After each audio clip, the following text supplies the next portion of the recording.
All right, we are back now with much more on the developing news that we're following out of Washington, D.C. No reaction just yet from the White House to that tough criticism given by 3 senators in the wake of a morning meeting with UN Ambassador Susan Rice. All 3 senators, Graham, McCain, and Ayotte, describing themselves as more troubled now than they were prior to meeting with the UN Ambassador.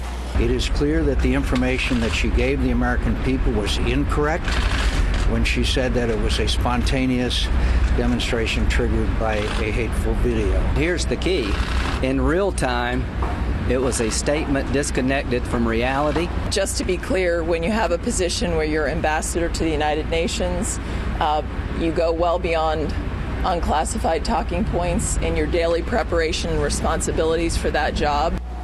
So right now, Senator John McCain is speaking as part of a panel forum on Syria. We're going to monitor that event to see if he makes any more news on Ambassador Rice's meeting with him. But joining me now is former White House Press Secretary Joe Lockhart to talk more about this. Joe, it's been a wild hour, definitely, to see the 3 senators come to the microphone and make news about the fact that they believe that there is more trouble to come since this meeting with Susan Rice. They've got more questions than they do answers. A lot of fire, though, is being thrown out when a lot of people had speculated, Joe, that maybe this would help tamper down all the criticism to Susan Rice. How do you think the reaction has been? Do you find this to be typical of this post-meeting?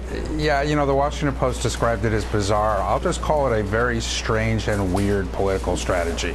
There are legitimate questions to ask about this anytime American lives are lost, particularly those ambassadors, those who are there to protect and put their lives at risk. But this is just really strange. Senator McCain, Senator Graham have been, the most important thing is that Susan Rice, the White House, have said the information she had at the time was not accurate. And to make this now about Susan Rice and not about what actually happened and those questions that should be answered, it's just really strange. It's a strategy that ultimately will fail. I mean, she came to Capitol Hill to answer their questions about what she knew. She had the CIA there with her. And for them to come out and kind of double down on this strange strategy, it really makes no sense and really doesn't make them look good.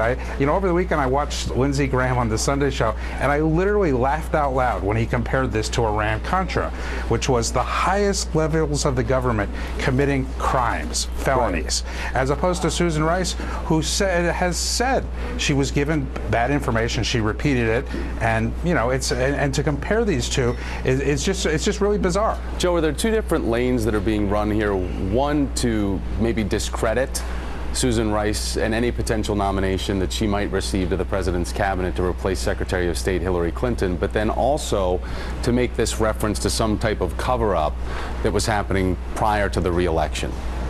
Well, certainly they're trying to do both of those things, but in combining them, I think they're weakening any political attack they have. What they've done is they've made what happened in Benghazi a referendum on Susan Rice, where now when you look at the facts, Susan has come and explained what she knew and how the statements were made, and that's been cleared up. And what's getting obscured here are the real questions about Benghazi. So as a political strategy, it's not a very good one. I think people understand that even in foreign policy, people play politics. I'll admit Democrats do it, Republicans do it. So there is a political strategy here, but it's greatly flawed and frankly just doesn't make a lot of sense. And I think that's why you don't see a lot of other Republicans standing behind them. This has become somewhat of a personal attack led by Senator McCain and Senator Graham. And it's hard to really see what the value of it is going forward.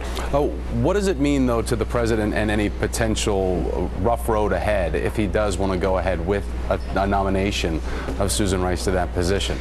Listen, I think you'll see that there are some rogue senators here who have what looks like a personal problem with Susan Rice. I think the president has made very clear he's going to make his decision, and he couldn't think any more highly of a public servant than he thinks of Susan Rice. I mean, let's put this in a little bit of perspective. In 2005, Secretary of State Condi Rice went to Capitol Hill, and there was a huge debate over a flawed Iraq policy, and tough questions were asked, but both Democrats and Republicans Republicans, got behind that nomination. And I think most people believe that she served in a very exemplary way as Secretary of State in the second term. This does seem confined to a couple of these Republicans who seem to have a personal problem. If this is an overall strategy to weaken the president because of what happened in Benghazi, it's a flawed strategy because Susan Rice was not a central player in that. And that's why I think, a lot of people are looking at this and scratching their heads and saying, we don't really know what they're up to. This is not normal. This is not one of these well-coordinated political attacks, whether they're appropriate or not, that you often see in Washington. Yeah, they come out like lions to the cameras. It's interesting. I'd be interested to see and be a fly on the wall in the room to see how they react to what they're really learning. Joe Lockhart, former White House Press Secretary. Joe, thanks for joining us. Just one thing to pass along that we just got to us here at MSNBC is the fact that UN Ambassador Susan Rice is now on the schedule of Senator Bob Corker, a Republican from Tennessee who has been critical of Rice over the past several weeks, telling reporters that she sounds more like the head of the Democratic National Committee when talking about what's going on with the Obama administration. And that doesn't sound like a positive Secretary of State to him because they need to show their ability to be independent. But again, Senator Corker's office now saying that they believe they have a private meeting with Ambassador Rice.